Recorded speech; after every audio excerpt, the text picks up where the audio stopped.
Good morning, everybody. Actually, it's afternoon here, but I'm sure it's morning somewhere west of here. And Sabbath will be coming up as the sun goes down. So I'm going to try and get ready for that. And while I was just eating some breakfast and getting ready to make the second recording before I do some chores today, I popped on a video just at random, and it talked about the Sabbath. I thought it was quite interesting. And here, let me show you that real quick. It mentioned, I'll point out right away, it had 3 dislikes and 2 likes. And I was thinking, well, maybe people don't like to know the truth, hence 3 dislikes. Or maybe it's Satan's minions. I don't know. Excuse me. Now, this is what he was saying. Sunday, this is called Get Ready for Christ's Return, a glimpse into the future. He's got that picture of the Pope with the fish head hat, the Babylonian Dagon hat, and the mocking upside down cross in stone. So looks like a gravestone. It's really, really crazy, these people.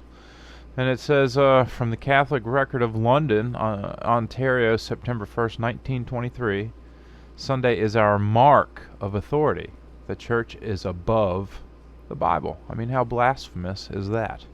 And this transference of Sabbath observance is proof of that fact. They delude even themselves, don't they? I mean, they certainly try and delude all of us that aren't part of them, but even within their own ranks, they delude each other and they delude themselves at the end of the day. So, but you remember the mark of the beast scripture in the Bible? Well, mark of the beast. So when people are taught to go to church on Sunday and worship on Sunday, they go into churches that are in I can't say about all churches, so this is a general statement, but it seems like a lot of churches have been insidiously and perniciously undermined by the shadow creatures, and the congregation at large is so trusting and naive, and I won't say pure and innocent because we're all sinners, but they certainly aren't sinners at the level of those who get up and put on a priest's garb and knowingly disinform them and knowingly lie to them and knowingly serve the dark side. And they do so in such ways that most people probably never thought about Sabbath, or is Sunday truly the Sabbath, and so on and so forth. Let's listen to a little bit of this, and then I'll get back into reading a little Bible verse. In another important statement made by the Roman Church on its mark, it is stated, of course, the Catholic Church claims that the change from Sabbath to Sunday was her act, and the act is a mark of her ecclesiastical power and authority in religious matters. According to these statements, it is clear that the mark of the Vatican, the identified first beast in Revelation chapter 13, is Sunday observance, which go... Okay. That really makes the point. The mark of the beast is the Sunday observance, and they may have other marks, like people talk about the RFID chips where they'll put it in your hand or on your forehead, so maybe they're marking everybody up. That's just what they do, these crazy Satan worshippers. Just amazing that anybody could be tricked into doing that. Let's listen to a little more following where we left off last time with revealing God's treasure. For our sins.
this gets really interesting, where Ron Wyatt had a unexpected discovery in the walls just outside of Jerusalem after some coincidental and serendipitous events took place. And I'm so glad they made videos about this, because it really, well, I could say to me it's been one of the most interesting things I've heard in my lifetime. And I guess it's all part of God's plan to reveal the truth to people, so that we might be able to come to an informed decision about where our allegiance and our alliance will be placed. So I hope everybody ends up on the right side of the fence on this one. You think about it, the dark side keeps building their structures on pyramids, and the top of the pyramid is where that all-seeing eye is. When the base leaves, that eye falls to the ground. As we look at an old map of Jerusalem, we can see the Church of the Holy Sepulchre, situated well inside the city walls. This is the traditional Catholic and Greek Orthodox site of Jesus' crucifixion and burial.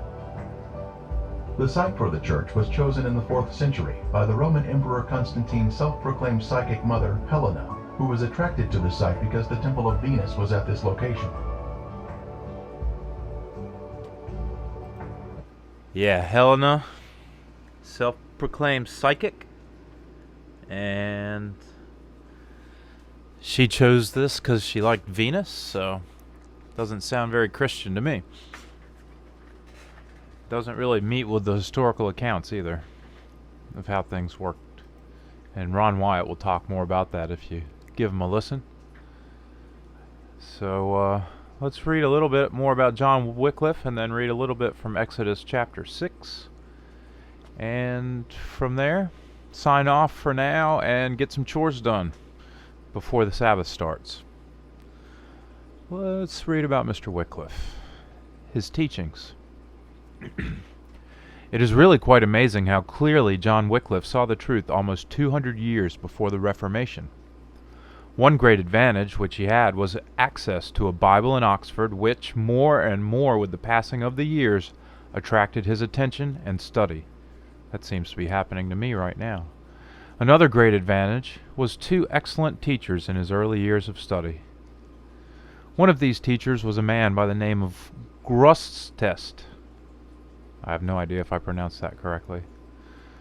Who hated and fought bitterly against the corruption of the church. Oh, I like him already. At one time, he wrote prophetically, to follow a pope who rebels against the will of Christ is to separate from Christ, therefore Antichrist, and his body. And if ever the time should come when all men follow an erring pontiff, it's happening now in 2012, isn't it?